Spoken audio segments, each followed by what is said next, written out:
J'ai sélectionné une main qui s'est passée en ligne pour changer. C'est pas sur un gros tous les tournoi. 3 et Pierre nous corrige, ok? Si vous voulez, si Allez. vous voulez, si vous voulez. Non, on joue tous les 3 et tu corriges, Daniel, s'il te plaît. C'est un tournoi à 100 €, un tournoi deep stack.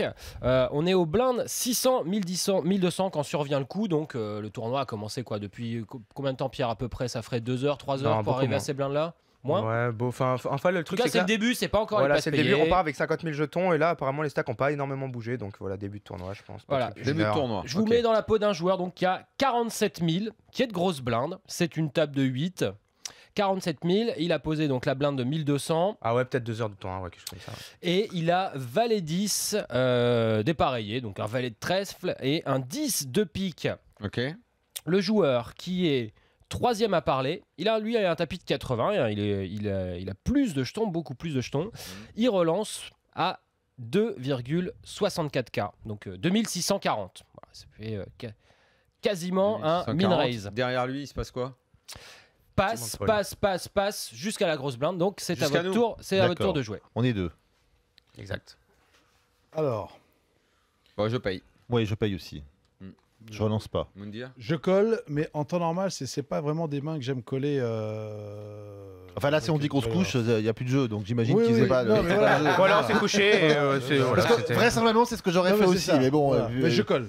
Ah, colle. attendez. Je réfléchis quand attendez. Mais malgré tout, même si on va jouer, dites-le. En temps normal, là, tu te couches, Jérôme? Ouais, valet 10 Là-dessus dépareillé.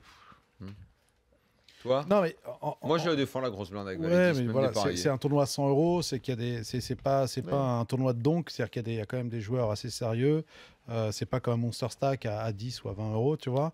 Donc pour le coup, je me dis avec 10 valets off, en plus, je peux tomber sur valet dame, valet roi. Enfin voilà quoi, je suis battu. Donc tu aurais plutôt jeté. Ouais, je pense que avec mon niveau, je jette. Mais bon, On là, continue je à peux- jouer, je mais peux on le colle. retient que tu as réussi cette Plus- décision parce que si on plutôt se ramasse 50 contre un mur et tout, on saura que toi, tu avais pris la bonne Enfin là, décision. j'ai compris qu'il fallait payer, donc je paye. Pierre, Voilà, c'est mais je marrant. relance non, pas. c'est marrant, les arguments de Mounir sont valables. C'est-à-dire qu'ici, en fait, normalement, on a un call qui est trivial Ça, parce tu peux le que. retenir pour faire un jingle. Les arguments Ah, ça- de Moundir non, sont mais là, valables. écoute, tu m'enregistres ça. Isole ça. Parce que- Il va le Ça, mettre en tu peux- sonnerie de portable. Quand Tu c'est peux le PC qui ressortir, ça. quand c'est PC qui balance, donc Pierre qui a la Voilà. PC, donc tu m'enregistres ça s'il te plaît. Allez. Ouais, non, mais en termes de mathématiques, on a assez ce qu'on appelle d'équité de pourcentage de chances de gagner contre l'éventail de mains adverses pour payer simplement parce qu'on a simplement 1300 rajoutés dans un pot qui va faire 6000. Donc on a des codes du pot qui sont extrêmement attractives. Maintenant, comme dit Moundir, si vous avez l'impression que vous êtes contre un joueur très fort qui va vous poser énormément de problèmes après le flop et que vous n'allez pas savoir comment répondre à ces problèmes, vous pouvez passer, il n'y a pas de problème. Ouais. Et aller directement à la main suivante. Voilà, après le problème c'est que si vous faites ça tout le temps, ben, vous allez vous faire des blindés, vous n'allez pas jouer une main et Oui. 2 as, 2 rois, 2 À un dames. moment, il faut quand même bouger. En plus, vous allez avoir une image de barre de fer, donc dès que vous allez avoir une grosse main, vous n'allez jamais être payé, quoi. Donc il faut à un moment faire bouger les masses. Donc ici, je pense que pré-flop, on va paye. payer. En plus, Voilà. on n'a pas une main qui est horrible. On a quand même une main qui peut faire des 2 paires, une main qui peut faire des quintes, une main qui peut faire des top paires. On verra après le flop. Si jamais l'action s'emballe trop, on pourra aussi folder, même si on a flopé le valet. Donc ou jusque-là, on a flopé bon en hésitant entre fold et call. Voilà. Bon, ouf. Ouais, donc c'est payé, hein, évidemment. Alors, On va passer au flop qui tombe 10, 8, 3 avec 2 cœurs. Vous n'avez pas de cœur dans votre main, mais là, bah, évidemment, vous avez flopé la top pair. C'est à vous de jouer. Check chez moi. j'ai la paire max, je fais une relance. Je coupe l'herbe sous le pied, je relance de 5000, on va dire. 5000. Il y a Ouais. un pot de C'est beaucoup, hein. 7200. là. Voilà, mais je fais 2 tiers du pot. Non, moi je fais demi-pote, moi je fais peut-être 2700. Ah bah t'as dit que tu checkais? Bah ouais, non mais finalement je colle, j'ai dit je réfléchis si vraiment. Non, mais tu check ou tu Tu bets tes check flops ou tu Ouais, je bets? check, je- check. Mais non, mais j'explique non, mais lui il a dit qu'il mettait Si jamais 5000. J'explique pourquoi je fais ça, C'est parce beaucoup. que j'ai la paire max, mais elle est quand même très faible, parce que faut pas que s'il y a une dame, un roi, un as qui sort au flop, je suis pas bien. Il y a À 2 la turn, cœurs. tu veux dire. À la turn, tu veux dire. Turn, pardon. Il y a 2 cœurs, donc l'adversaire en face pour en avoir au moins un.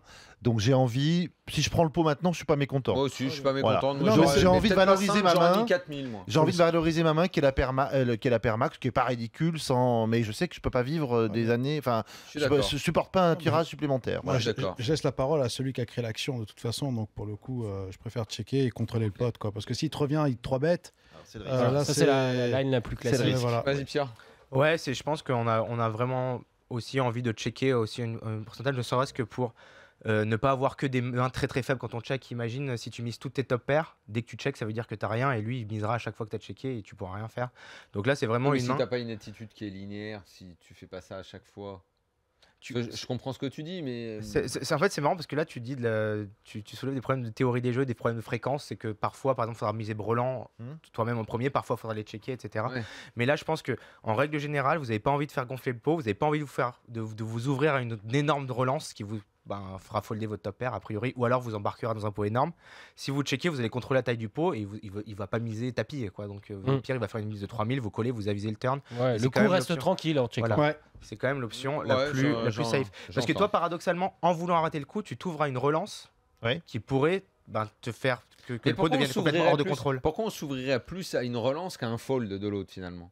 Parce que le mec, généralement, il va se dire généralement déjà le donk bet ça excite les joueurs. Je sais pas me dire si t'as vu ça, mais déjà quand les mecs misent en premier, quand toi t'as relancé, t'as vraiment envie de le faire coucher, quoi. Moi, c'est vraiment des réflexes de joueurs très primaires. Tu penses qu'en misant, le gars va se dire pour qui il se prend celui-là, bim. Souvent, ouais. Ouais, souvent, ouais, c'est clair. Ah ouais, souvent, ouais, sur les donk bets, ça excite les gens. Et si tu regardes en KG, même sur les Winamax Live Session, parce que là, en l'occurrence, si je mise, c'est un donk bet là. Ouais, c'est un donk bet. Ouais, c'est-à-dire qu'on prend la priorité du.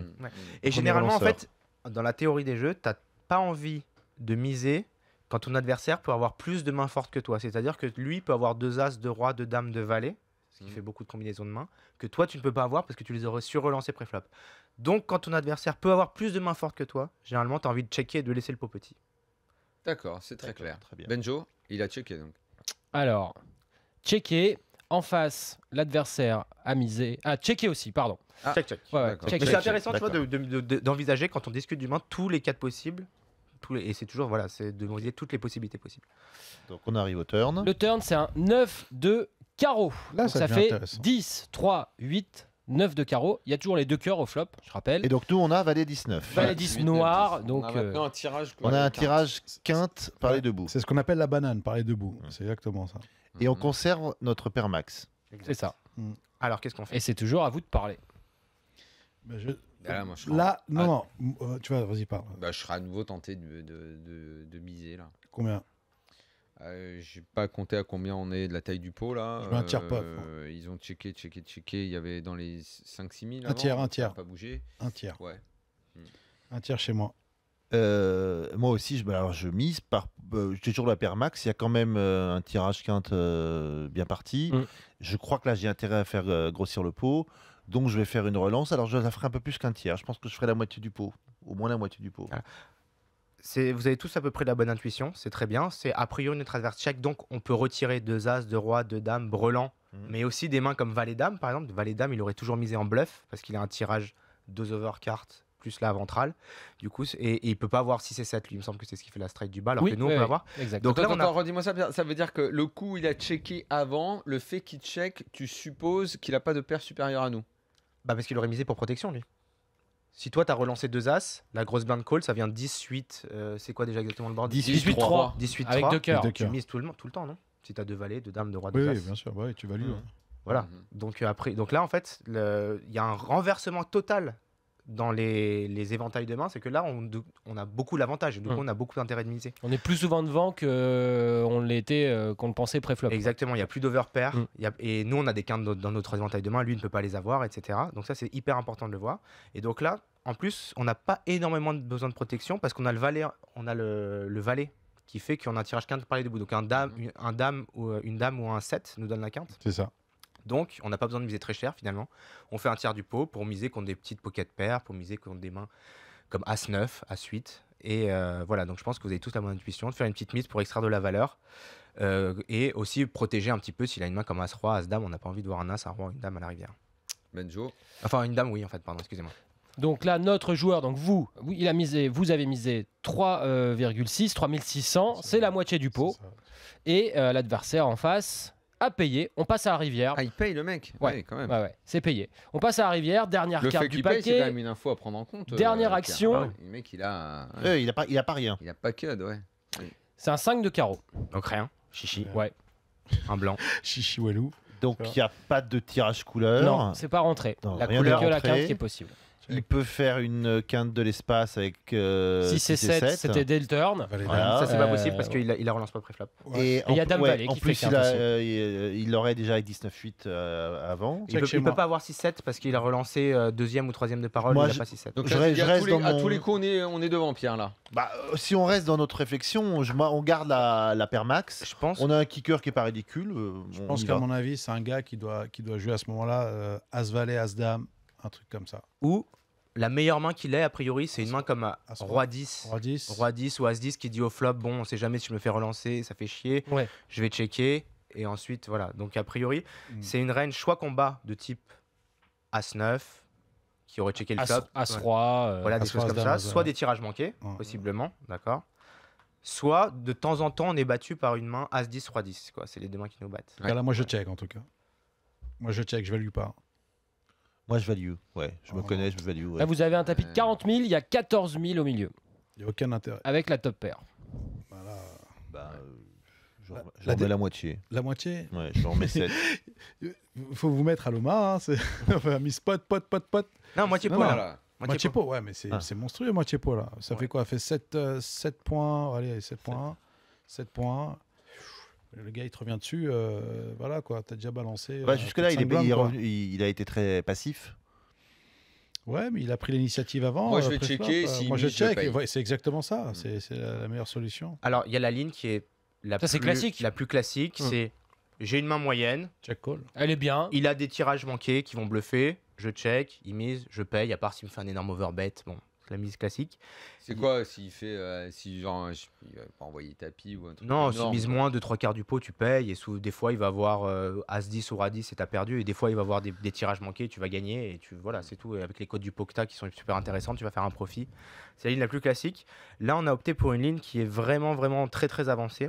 C'est-à-dire qu'on se dit, Rivière, a priori, il n'a pas une main faite. Il a plutôt une main de type hauteur As ou une main de type paire moyenne. Et contre ces mains-là, si on veut extraire de la valeur, il faut faire une très petite mise. Donc une mise, par exemple, de 3 ou 4 000, d'accord. Donc c'est ce qu'on a fait. On a fait une mise de 3 ou 4 000. Et là, surprise... 3 000. Voilà, 3 000. 3 000, si. Et le joueur en face, il relance à 10 000.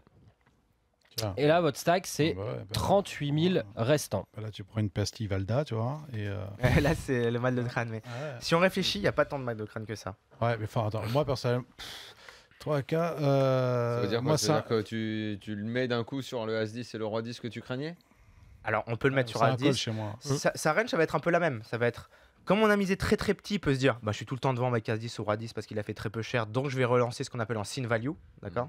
Vous savez ce que ça veut dire? C'est-à-dire qu'on n'a pas une main hyper forte, mais on pense quand même être devant, du coup on fait une reste de valorisation très très fine, d'accord. Soit il a toujours ses tirages manqués, d'accord. Et il faut se souvenir aussi que comme il a checké le flop, il a jamais valet dame, et comme il a relancé en troisième de parole, il a jamais 6-7, donc il a jamais de quinte.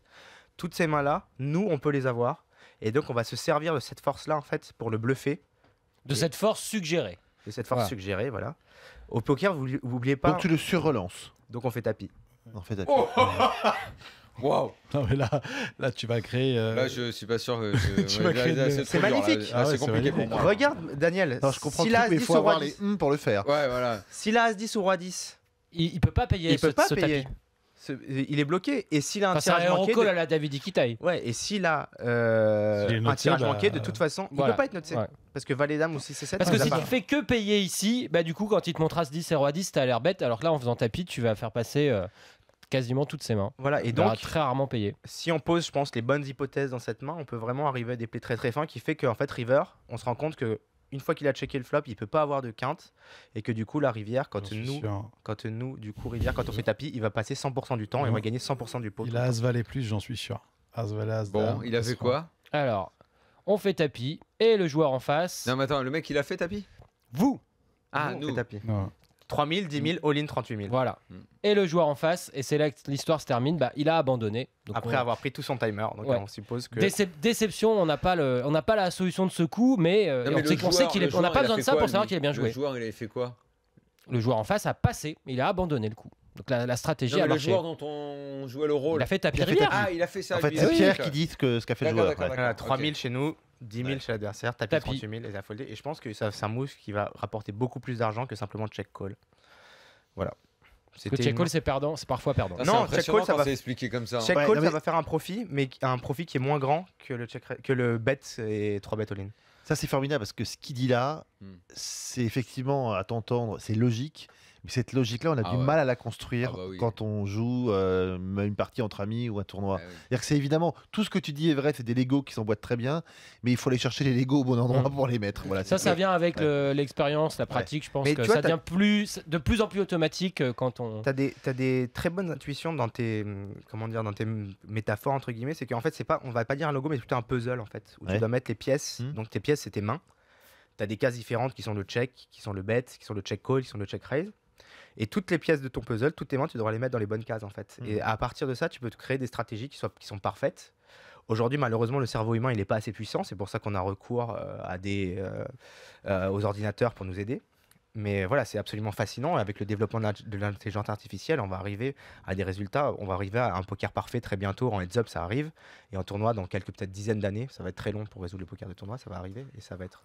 Le développement de l'intelligence artificielle, c'est un des défis majeurs de l'humanité de toute façon. Et c'est absolument fascinant. Et c'est vrai, ce qui est important, c'est l'histoire qu'on raconte, quoi, et qu'elle soit crédible. Et qu'il n'y ait pas une faille dans la façon dont on raconte l'histoire. Et justement, c'est là où notre adversaire a une faille. C'est qu'il nous raconte « j'ai une très bonne main » alors qu'il ne peut pas avoir une très bonne main. Donc, il ne peut pas avoir la quinte.